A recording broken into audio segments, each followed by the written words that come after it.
If you start a company with the whole goal of an exit, it's going to be really, really hard because you're not going to be passionate about it. You've got to be so fired up every single day. When you think about your company, you get those little tingles in your body because you're all excited, because you also know there's going to be days where it's like, oh, shit.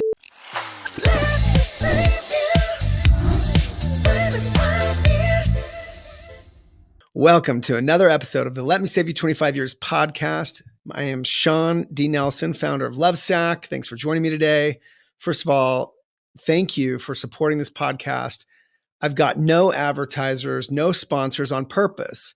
I want no ads interrupting this awesome content solely dedicated to preventing you from making all the same mistakes I did over my 25-year journey, still going, still in the hunt with you, a practitioner myself. And I get these practitioners still in the hunt themselves, not on an interview podcast where you're going to hear them tell the same stories they tell everywhere else, but instead we go deep on one Shawnism each week. Mark Cuban joining us this week to go deep on this Shawnism. There are a million ways to make $1 million. Just look around. Everything you see has multiple businesses behind it, besides the product, the thing you're looking at, the services around it, installation, delivery, who knows what. Then we get into tech. With Mark, we're going to talk sales, right? Businesses don't exist without sales. AI, we get into what it means for businesses on the come up. It's evolving rapidly. Mark's seen it all as a tech entrepreneur himself.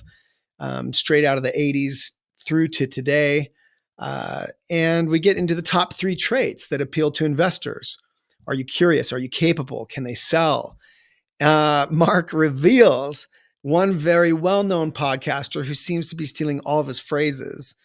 And we talk about some of the dumbest businesses that have become legitimate $1 million opportunities that Mark's seen in his many years on Shark Tank and through his many years as an investor.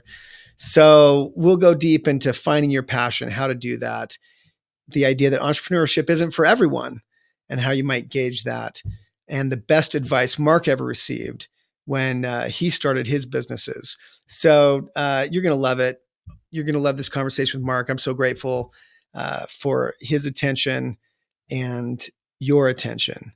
Hope this saves you a chunk of your 25-year journey. Welcome to the pod, Mr. Mark Cuban. What up, Shawn? How you doing, my guy? So good. So good. All right. So, all right, Mark, when you first heard of this Shawnism, there's 1 million ways to make $1 million. What's the first thing that comes to mind? Sales. Man, if you know how to sell, you can be great at something, find the right job where you can make money. And then if you get really, really, really good at selling that product or service, you can start your own and just crush it. To me, there's never been a company that succeeded without sales. And knowing how to sell is the key to making $1 million every single time. I love that. I get hit by, I'm a little mini entrepreneur, in your shadow, but you know how it is. I get hit by people looking for advice, looking for investment, who knows what, mentorship, whatever. And they'll come to me with their idea. And if you know my background, I speak Mandarin Chinese. I know all this stuff about sourcing. It's been a big part of my success and stuff. And they'll bring me this idea. It's like, hey, could you get this made in China or who knows what? I'm like, look, man, I can make you container loads of anything. That's the easy part. What's the hard part? Selling it. Yeah. Finding the product market fit, getting people to want to buy it, and doing it in a way where you're not buying sales, your customers are creating your sales. Yeah, I agree. And I think that's a really misunderstood aspect about, to entrepreneurs, people who want to be an entrepreneur, that, it seems so complex to get something made, to start something, to file for, all that's actually easy. You just keep doing the next thing, but man, selling it, I agree. All right. You've seen 1 million businesses. I mean, you've been in such a unique seat. You've got to do it in front of all of us. What's one of the best businesses you know of to get into today, categorically? Well, it's all changing because of AI. Yeah. And so, if I was starting in tech right now, I would do everything that I possibly could to understand as much as I can about AI knowing that most companies don't understand how to utilize it to improve their productivity and profitability. Hmm. So I would take, whatever industry I know, understand AI, and just walk in the door and say, who's your AI person? Knowing they're going to say nobody, right? Knowing they say, they're afraid of it, but they don't know how it works or what to do. And just walk in and say, okay, I'm your guy. And that's exactly what I did when I was 24 or 25 years old, when everybody else was just learning about computers and software and local area networks. I'd walk in the door and say, all right, what are you doing about computers? And I don't know, what? I'm like, well, let me show you this, this, this, and this. Because, one thing I'm pretty good at is I can walk into any kind of business, Lovesac, you name it, and I know what makes them money. And I know what improves their processes, like you can for logistics, right? And you can for making products. And so I would walk in today with whatever skill set I have and say, let me show you how to use artificial intelligence to make yourself more productive and profitable. Wow. Solid. All right. So to that end, when you look at now, you've seen so many entrepreneurs stand in front of you. What's like the 3 top traits you look for in someone you're going to invest in? Are they curious?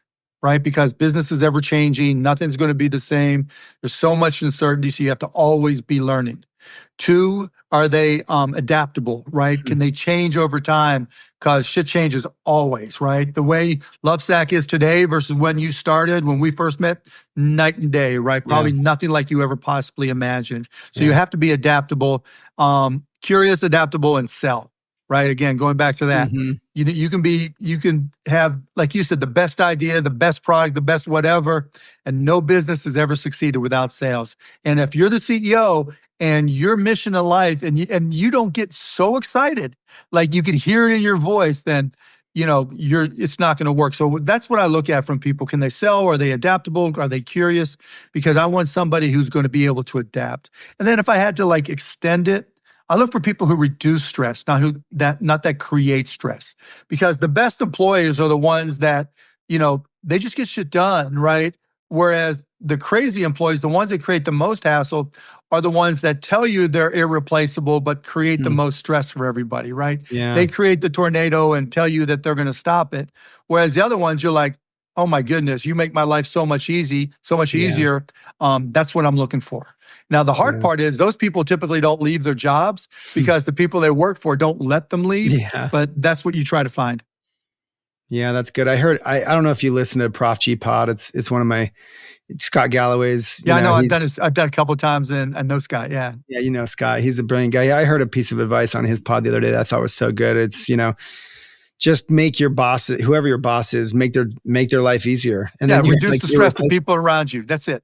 It's a number one rule. If you can reduce the stress, I think Scott steals all of this shit from me, honestly, because I've said this on his podcast, and he always says, don't follow your passion, follow your effort. I'm like, Scott, that's mine. That is mine.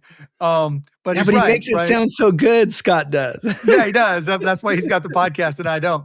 But yeah, he's right. If you reduce the stress of the people around you, good things will happen. Yeah, I love that.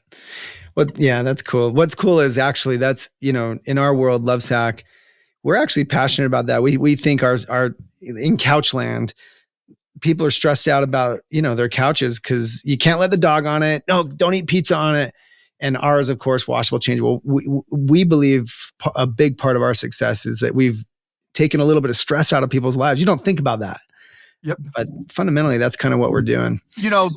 I think, I've been in the entertainment business and I had to define to people what the entertainment business is. Entertainment business is the best alternative to boredom, right? That's what TV was. That's what social media is now. That's what YouTube is. It's, what are you doing? Oh, I'm on YouTube. Oh, I'm on TikTok. Oh, I'm on social media, right? Now, when you got Lovesac, right, it's comfort while you're doing the best alternative to boredom. And that's important, right? Because you talk about reducing stress. You got to be able to just sink into that couch, and just not think, right? You want things that don't make you, okay, because like my mom was that way, the cover on the cushions and all that stuff, right? And I'm like, that just defeats the whole purpose. You don't want to think, you don't have to, you think, okay, can I put my feet up? Yeah. Okay, no, I want to sink into that shit, right? Yeah. The whole idea is like, okay, this is not like anything else. So kudos to you guys, but you're right. That's part of the equation. Yeah. So, okay. So million See how I ways can to sell make, that stuff for you anytime, any place? heck yeah. Heck yeah. You're hired. So you've seen all these businesses. What's one of the dumbest ideas you've actually seen turn into a legitimate money-making business? Ooh, that's a great question. Um, oh my goodness. Besides Lovesack, besides a No, giant no, beanbag. that's, there's so many. Mhm. But most of the dumb ones, well, no, I guess some of them, most of the dumb ones go out of business at some point. They get hot, right? They catch fire, they go viral and then they're done. But I don't know, like I passed on Spike Ball on Shark Tank and I regretted it Hmm. because I just didn't think people are just going to slam a yellow ball against the net, Yeah. right? I'm like, come on. Yeah. And they wanted to create a league and they just crushed it. Yeah. Just crushed it. Agreed. So that's probably number one on my list. It's like, who would have known that would Yeah. be a big product? Yeah. I live my summers out in San Diego and it's just spike balls everywhere. Yeah, it's on the beach everywhere, right? And it's Mhm. just like killing me. It's Yeah. just like, yeah, it happens, right? I've been That's wrong a funny. lot. I'll be wrong a whole lot more. Yeah. Well, you've been right a few times. All it takes. You only got to All be right. right one time. So we spoke of like the top 3 things you look for in people you're going to invest in. What about the top 3 things you look for in ideas? Is there some common thread? I don't know if there's a common thread because I wanted the first thought I want to come to my mind is, why didn't I think of that? Where it's like, oh, that makes perfect sense. Mm-hmm. Like Spikeball didn't make sense to me, but Uber, right? Uber made sense to me when he brought it to me. Only I over negotiated, and so I lost that one. It's so stupid on my part. Went too hard on Shark Tank side of things, but yeah, it made perfect sense. Taxi cabs suck. Let's use digital and make this better. Didn't they cameo you in the Uber movie? Yeah, they did. Yeah, I remember that. That was awesome. Yeah. No, it wasn't. No, that's cool that you agree to do. I think it's cool. No, it was fun. It was fun. But yeah, because Travis emailed me and I was one of the first, and somebody else said, "Screw it, I'll give you whatever you want," and the rest is history. Yeah, man, that's a big one. Okay, and all right, so. And what do you think? You've seen all these entrepreneurs roll through. You've actually seen a lot of businesses come and go. What do you think is the most common blind spot for entrepreneurs or business leaders? Along They make the way? it about raising money as opposed to making cash, right? Particularly, well, it's changed some since it's been harder to raise money with interest rates going up. But even so, I've seen too many entrepreneurs where it's like, okay, we're going to get to our Series A, right? Yeah. We're going to get to this. And then, particularly companies I've invested in that have traditional VCs where they're like, no, get your sales up, spend all your money to grow. And I'm like, no, that may work sometimes in VC land for technology companies. Yeah. But for regular companies, you got to pay your bills. You got to be able to be in a position that, if you can't raise money, you can still go forward. And I think that's what screws up entrepreneurs more than anything. And there's nothing that I hate more in terms of investments that companies have to raise hundreds of millions of dollars to do tens of millions in sales, right? Yeah. Where they just buy business. So, I think that is the biggest mistake. If you go into every single business I've ever started, I go into it thinking, how quickly can I be profitable and what can I do to make this business profitable? I love it. Yeah. One of the things that it drove me nuts over this last decade or two is all the headlines, it seemed like were about money raising. Like, oh, so-and-so just raised 200 million to do it. And it's like, they're what a about unicorn. money? Like you've accomplished something. You're a unicorn. You're worth $1 billion. And they play the game. It's like, I'm going to sell 10 shares at $1 billion, right? And I'll only raise $50,000, right? Just so I can be called a unicorn. It's such a game. It's like, no, you've got to run a real business. Yeah. I was always like, what about money making? Like, how are there not headlines on that? As a company that we raised money along the way, but not very much relative to, right, your scale, our size. It was mostly bootstrapped forever.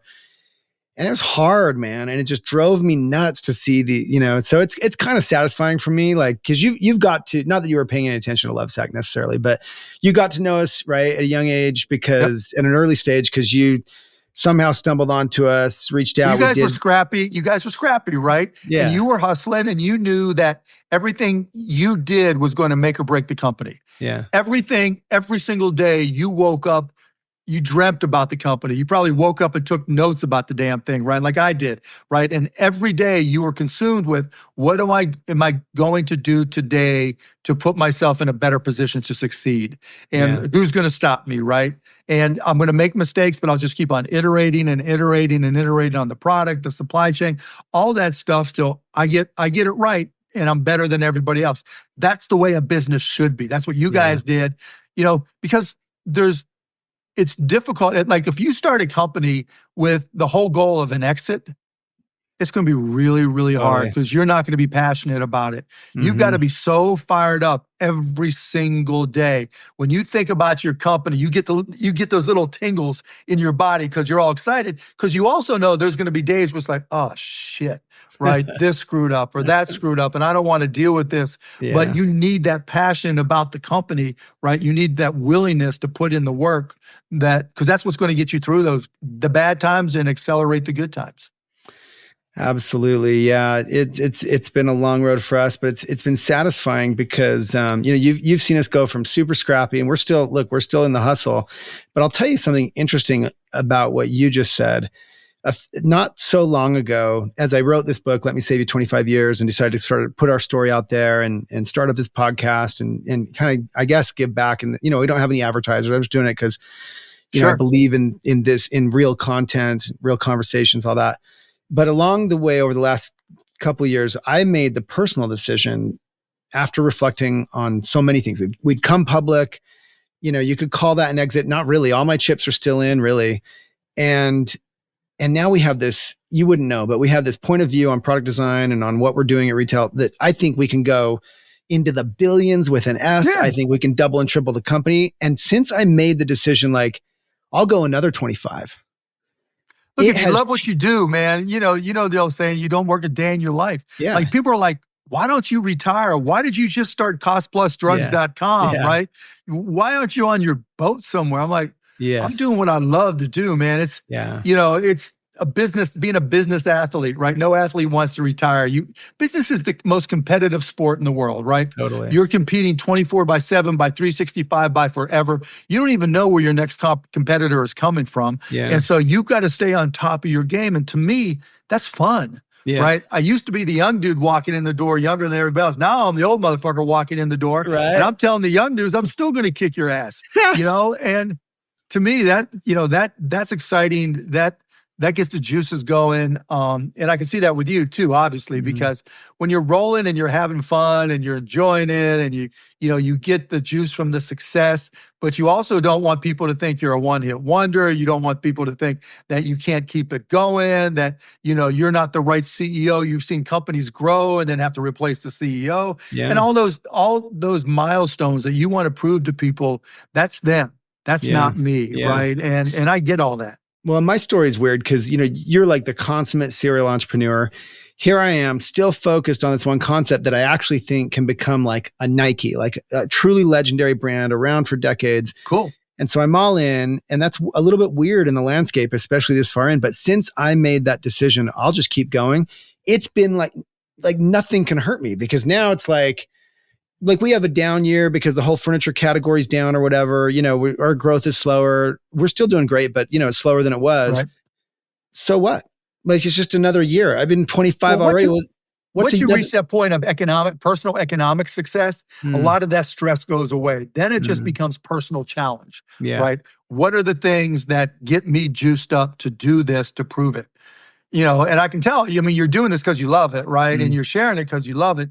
And so, but you got to be there to understand it, right? You have to have gone through it to understand it, that you're going to find you're going to set new challenges for yourself, right? The things that are in front of you, but you also try to check off the things that were stress items your entire life. Yeah. Totally. And once you get rid of those stress items, now you can just put those aside and just go for it. Agreed.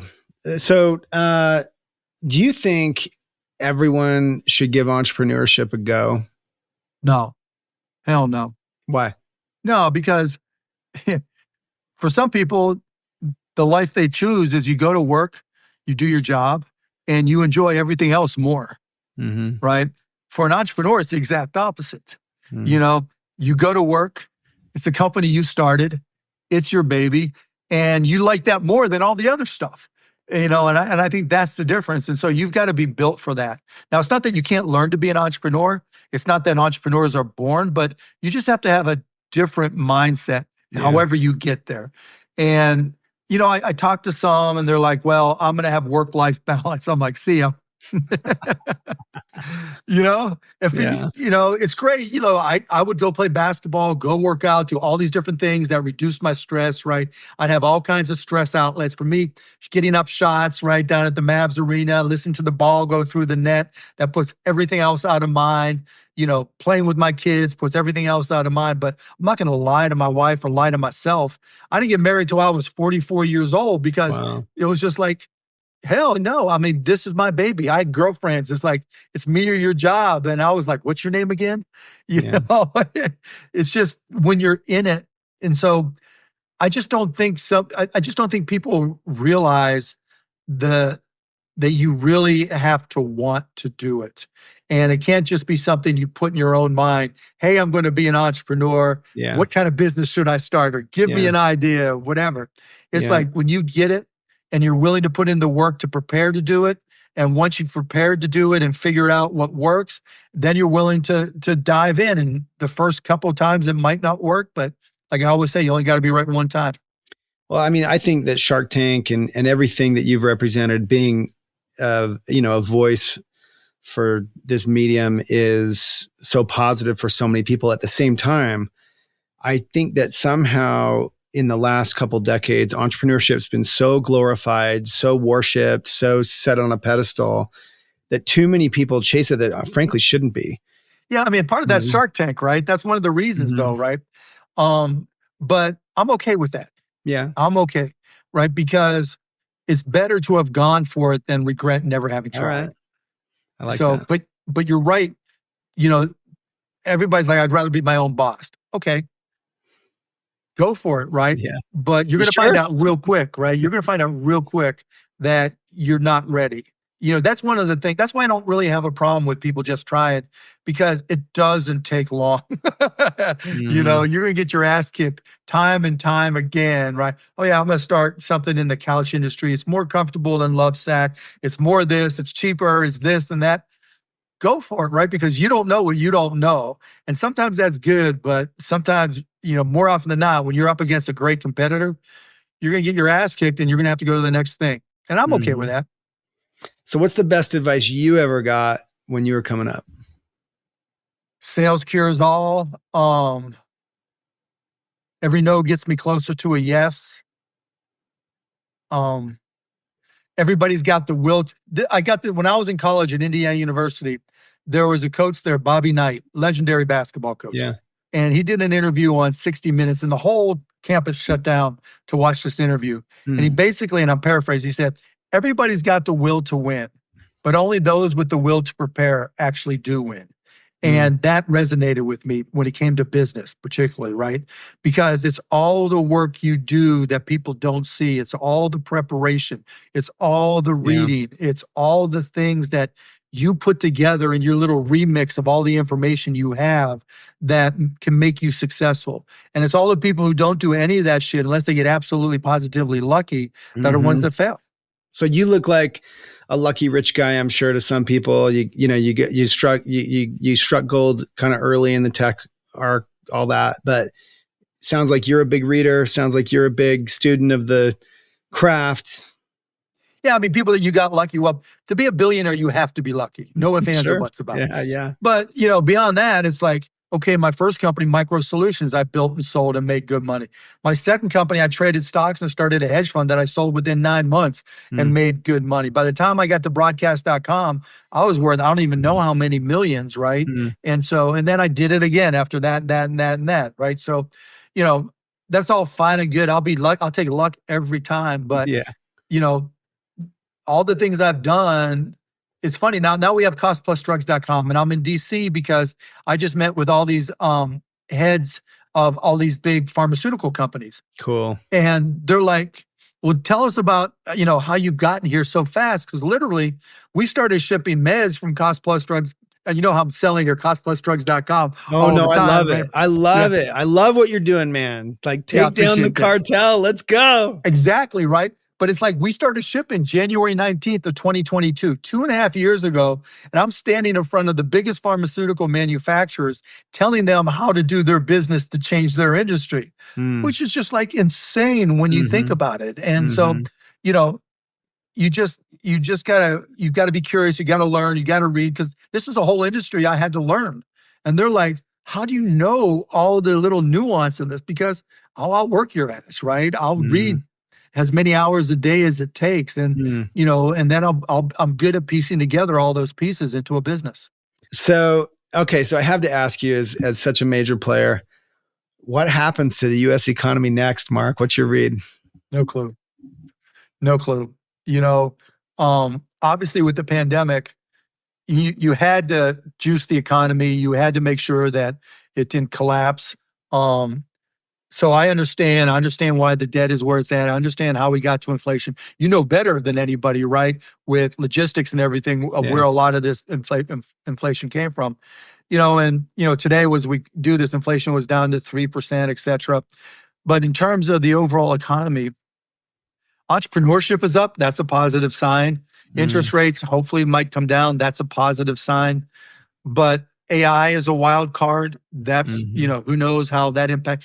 AI is the first technology in my entire technological career of a long time where I could always tell you in 5, 10 years, 15 years, where the tech was going to go. I might not be right about the exact day. I mean, we started the streaming industry and it was like, oh yeah, streaming is going to, we called it netcasting back then.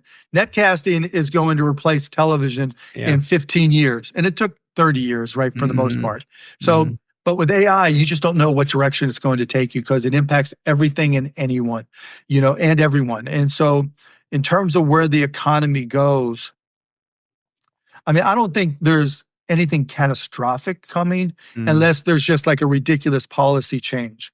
Like if all of a sudden there's 10% tariffs or 20% tariffs on everything that comes in the country, that's horrific. Yeah. Right? You guys get hurt. Every manufacturer that uses overseas gets hurt. It takes forever. Like I've got two companies that one I'm an investor in, another is Cost Plus, where it's all robotic driven manufacturing here in the States. But it takes years to build those things. So by the time you try to respond with robotics to compensate, get it maybe cheaper so you can bring it back domestically, it's too late. And the money won't be there to do it. So unless there's some really ridiculous policy, there'll be question marks and there'll be, disruption in particular jobs, right? I forget the term, not classic destruction. But in any event, there'll be a new cycle and we'll have to deal with that. Yeah, I don't disagree. I think creative destruction. That's the term I was looking for. Yeah, creative destruction. Yeah, and I think you're right. I also think one of my observations, and you can tell me if maybe you agree or disagree. I think that there is so much money that's been created over the last 3 decades in many different forms through all the lending that's been amplified through, of course, just money printing, especially through the pandemic, not to mention on the heels of the money printing that happened 2008, 9, 10. I just think that we're awash in. I think you got so much money looking for places to go. Look at all these funds that exist now. They're just you're playing that game.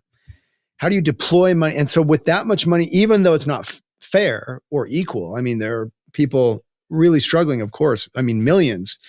I think there's a whole bunch of people who may never be able to afford homes in this environment. But the problem is, I don't think it's ultimately coming down either.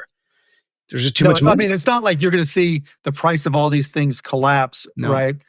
So there's a difference between a recession where things just slow down and a depression where there's deflation and things go backwards, right? Yeah. I don't think we're going to see deflation. I agree with you. There's too much money, but all that money now is just going into 5 or 7 stocks in the stock market. Yeah.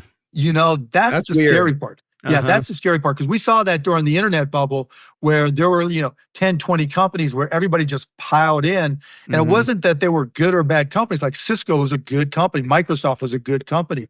Amazon was a good company. But it was just like, kids were playing the stock market. You get into, a cab or wherever, and all people want to talk about is stocks. And it's the same thing now, right? How much NVIDIA do you own? How much Microsoft do you own? Which AI play are you investing in? Instead of just substitute internet with AI.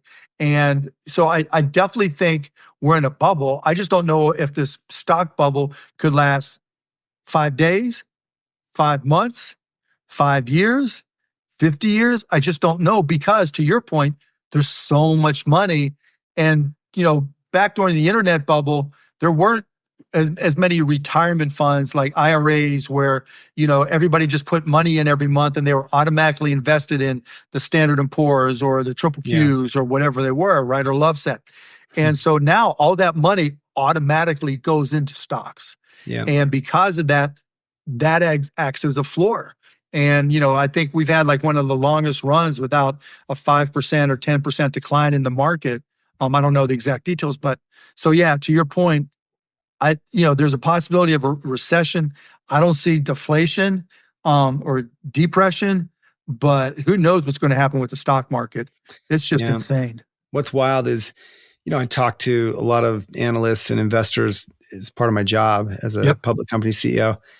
Nobody knows what's coming. That's what's wild. It's wild. But you hit the nail on the head, right? All this money has to go somewhere. Yeah. And, just 3 years ago, it was going into every startup you can imagine. Yes. Now there's lots of money going into AI startups, but they're at $1 billion plus valuations, right? And they have to spend all that money, every penny of it, on, NVIDIA processors and compute and all that stuff, and power now. So who knows? And that's another thing, power, just AI is just eating up power left and right. And that's going to make power more expensive for everybody. And what are you going to do? Say no more AI computing? You can't do that. Yeah. So, all right. So in case you're not tracking how we connected, Lovesac once got to do a theater for Mark Cuban. Mark owns a theater chain. Used to, sold it. Used to own a theater chain of some of the coolest theaters in the United States. It was great. Landmark, all of, like the legendary ones. And we got the opportunity to put Sactionals and Sacs on the front row, Sacs, and then the rest Sactionals in the Landmark on Lover's Lane, which of course was legendary for us. Perfect. Yep. And also Inwood Theater, it's still there. Yeah, Inwood Theater, still there. And then the Shattuck out in San Francisco. And we connected that way. And this was formative years for Lovesac. So now we've come all this way, Mark, and hopefully you'll be able to see where we go next. I think you're going to really love what we do for the next decade. I think we've got our feet beneath us. I think we got our running shoes on, and I think we're going to build a big brand. So I would love to ask you, because we don't get a chance to talk like this very often. What piece of advice? I'm a public company CEO. We're bumping up toward $1 billion in sales. Our valuation is, I think pretty low for where we're at, but that's a market thing, whatever. But what advice do you have for me as a CEO where I am today, trying to take this thing into the billions and beyond? None. Seriously. Like, I know what I don't know, and I don't know enough about your business. Because at this point in time, it's all on the margin, right? There's two paths that you try to optimize. How do you optimize operationally the things you're doing? How do you operationally improve your sales approach, right? So you're more efficient, whether it's digital, real world stores, all those things. You're a logistics guy. It's just a continuous path of trying to improve those things. And then there's the strategic side, right? You got to do all your block and tackling. And then strategically, like you said, you want to be a Nike-like brand. And to do that, there's a lot of things that have to happen in parallel. Yep. I don't know those things at all. Those are the things that you spend every minute of every day that you can, trying to think about looking for an angle, right? The only thing that I would say is you're going to have to learn AI and how that impacts you at some level, right? Got it. How can you use it operationally to improve your supply chain? How can you use it on sales to improve your digital marketing? How can you use it in stores to improve the efficiency of your square footage, the layouts of your stores? How can you use it with your employees to improve customer service, to improve deliveries and sales? And how can you use it with your manufacturing to look for indicators on which products are going to have defects, or what's the life cycle of any given product? And AI is really good at figuring those things out. All Mm. those things where you say, I wish I would know when this was happening or would happen, or what are the indicators? Hey, analyst at my company or CFO at work, can you try to figure out, what what the optimal mix is of this product and that product that reduces our defects, right? All those things that you'd like to know, but you don't really have time to figure out because there's so many moving pieces and you're trying to move forward. Those are the things AI can do. And going out and hiring those kids that are learning this thing, as they go forward, and it's second nature to them, but also have the operational skills, or you can teach them those things. That's the part that, like, those are things I know Nike is working on, right? That they're trying to use. How do you make the perfect shoe, which is lightest, most comfortable, least used of products? How do you make the perfect sack, right? That is the lightest, most comfortable, least expensive, et cetera, whatever the parameters are that you look for. You have to know that stuff, because somebody's going to walk in the door, take a picture of each of your products, run it through AI, guess what the bill of materials are and what the supply chain and logistics are, and work backwards, because publicly you said, here are your margins, here are your gross margins. So Yeah. based off of that and feeding in all the materials that I know that could possibly, I can make a better sack than Lovesack, right? You got to beat them to the punch. So are you doing this at Cost Plus Drugs right now? Ours is pretty simple. We don't have to, because our inventory costs are low. But where I use AI is on the digital marketing side. Cool. And so we spend zero money on marketing for Cost Plus. It's all word of mouth. So that part is really easy. But where I use AI is, analyzing all my financials, analyzing, proposals and running things through, and also to trigger things for me, right? Like, literally, I'll put stuff in a transcript of a speech or something I read, or a quarterly earnings conference call, and I'll say, summarize it for me, tell me what I'm missing, whatever. And all it takes is one good idea, right? And it's paid for itself. Cool. And you've had more than 25 years in your own wisdom journey. What would you offer to someone, on their own path to save them a chunk of their 25 years? What's Great question. Be nice. Love it. Be nice, because I wasn't always nice in my businesses, and it created a lot of stress for me and everybody else. And this was my first company. I was in my 20s. And if I would have been a lot nicer, we would have been a lot bigger. And we were one of the top 5 in our industry for local area networks and systems integration. But I was always, like, I would suffer no fools. If I thought you didn't have any common sense, I would tell you. And that made life miserable for too many people, until one of my friends told me, no, people are now starting to become afraid of you, and that's counterproductive. And fortunately, I learned it young enough. But that, I think, like, even my kids one time, my daughter once said to me, she was working on something at school, and she was like, I got to win this negotiation. I'm like, no, the idea is not to beat somebody into submission. The idea is to want to do business with them again and come out ahead, so it works for both of you. And, and I told her, nice sells. Yeah. Nice will make you money. If you have to be a dick, you're doing it wrong. I love that. There's a Shawnism in my book. I call it stay cool and be kind, and it's like, Bingo. How crazy things can get. And it's become like, almost like I've had a few things happen to me, since I put that out there publicly. I've had a few things happen that, I'm sure people are just waiting for me to fly off, even in my personal life, fly off the handle for. And dude, if I can exercise that self-control, that even Amen. in the worst situations, just be cool, unfazed, and kind, I think like that is the superpower. But that's what leadership, that's what people who work with you and around you, that's what they want to see, because that's a hallmark of leadership. Because that means you got your shit together. You know, like I would talk to Dirk Nowitzki, right, about shooting, particularly free throws under pressure. Goes, practice till you can't get it wrong.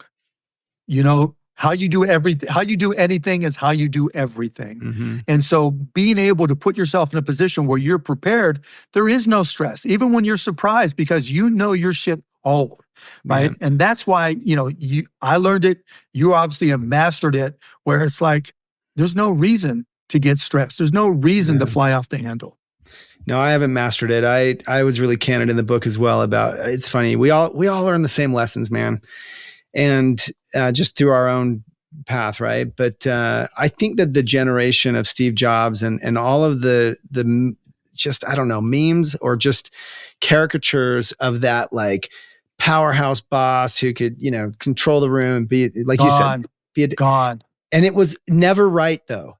Even when it was celebrated, that didn't make it right or Agreed. even good. And I'm so grateful to hear you respond with that way. I think you can still be crazy successful and powerful, more so. And I just think that's misunderstood. Hopefully, I think it's changing culturally, and I think it's and I think it is, because remember, it used to be, do something good and they'll tell one person, do something wrong and they'll tell 20. Now it's do something right. They'll post it on Instagram, but it won't go viral. Do something wrong and millions of people see it, right? Or you're it's canceled. Going viral. Yeah, you're canceled. Exactly right. And so, you're right. I mean, patience, calmness, composure, those are, trademarks of leadership, and good for you for putting that out there. Hey man, right back at you. Thank you. Yeah, this is fun. Well, you can follow Mark, as I do, on Instagram or X at mcuban, if you don't already, of course.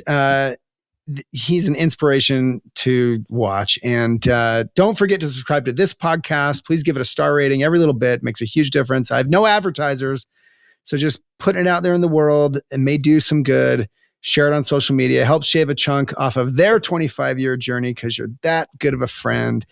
To the X-Man of Gen X billionaires, the shark of the Shark Tank, the big M in the Mavericks, and all around good guy / baller, the world famous Mark Cuban. Thanks, Shawn. So great to learn from the best, Mark Cuban. We've probably all been at some kind of mixer, some kind of business networking opportunity, some kind of award show, who knows what. And inevitably people ask, oh, what do you do? And, then you ask them what they do. And I've always felt like, why is it their idea always just feels so much easier than mine? Why is their business so much cleaner than mine? Why is their path to making money so much smoother than like what I'm stuck in? I've felt that way for years and years. But the funny thing is, I guarantee you 90% of the people you speak to think the same thing about you. It's all hard. It's all difficult. Under the surface, we all wear a veneer that things are great, things are smooth. How's business? It's great. I mean, you have to. And that's part of being a business leader. But behind it, it's all difficult. And you just really have to like pick your poison, to be honest with you. So there's a million ways to make $1 million. You can look around. There's an idea everywhere you look. But first, let's ask, do you want the stress? Do you want the financial pressure? Do you want the uncertainty that comes with it? The anxiety, competition, employees. Do you want a business with employees, without employees? Time commitment, right? There are businesses like restaurants that's so tempting to get into, but they will own you. Are you interested in hanging out every weekend in the same place? Are you interested in having newness in your life, having travel? Travel's really sexy on the outside. As a guy who's a couple million miles on Delta, another million on United, is that something you really want? And are you going to want it in the future? These are things that you can consider. A lot of it's a lifestyle, because there really are businesses that offer a completely different lifestyle based on the genre.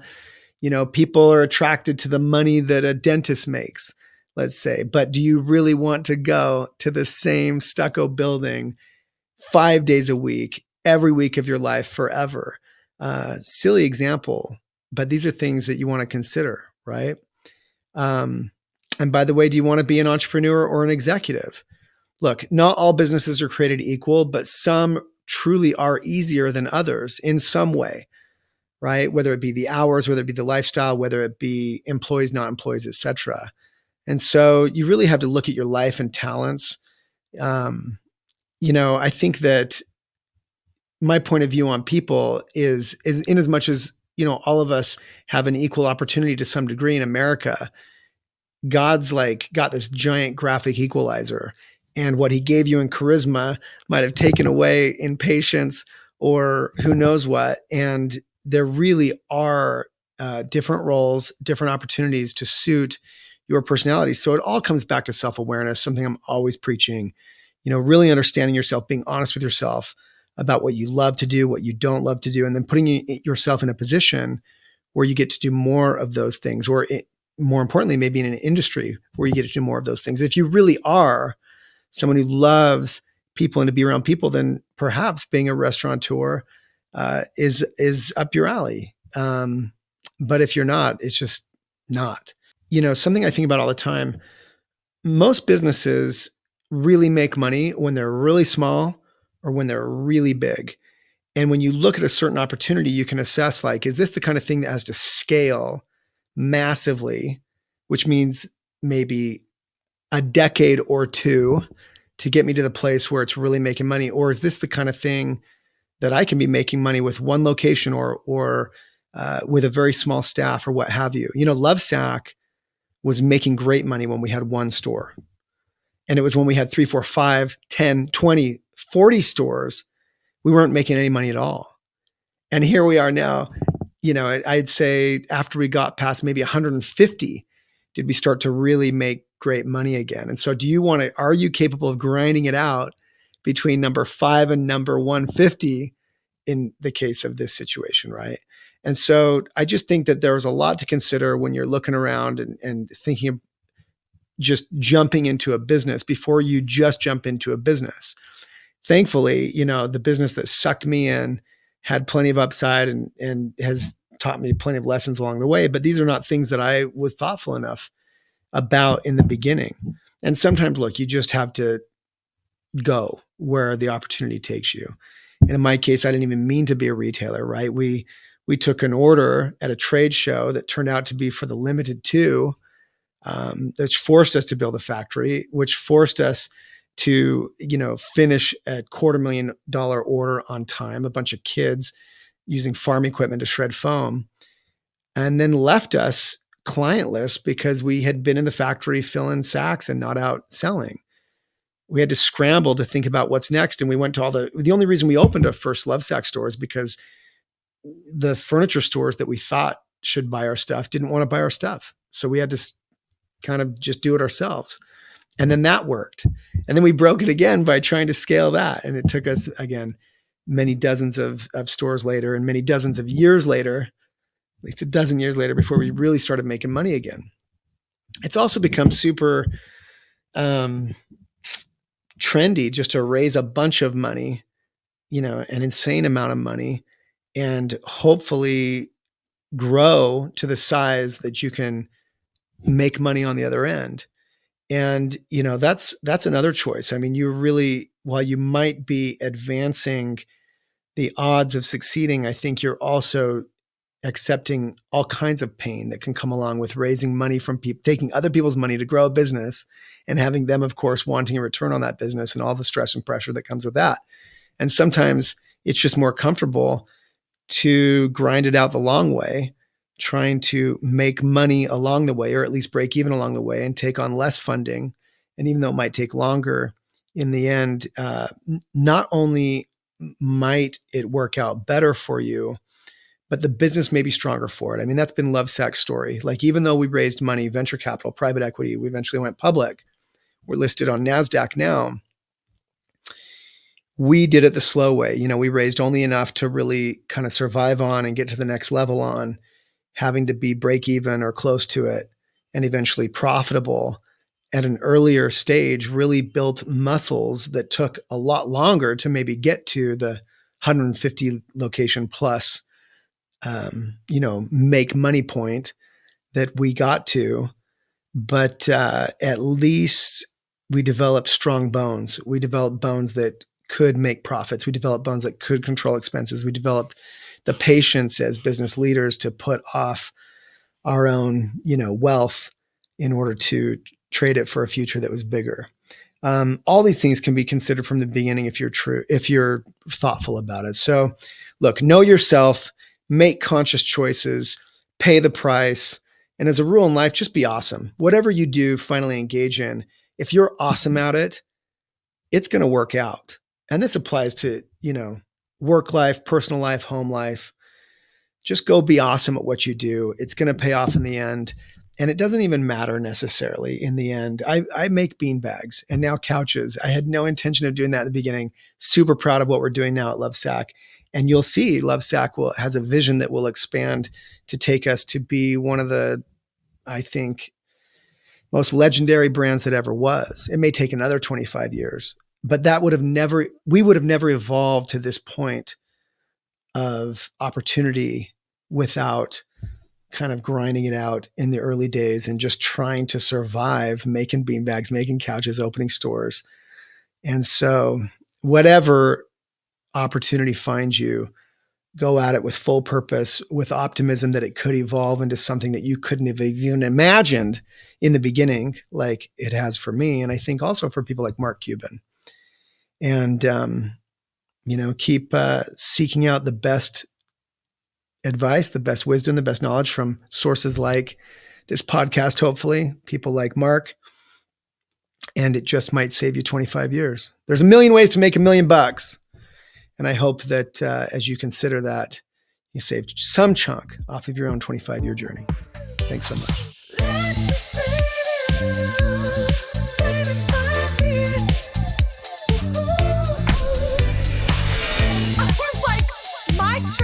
Once a year to take my friends away should not be the budget for your bike across America. TikTok has become an aggregator for some of the dumbest human actions. When I won that million, I was $2 million in debt, barely hanging on.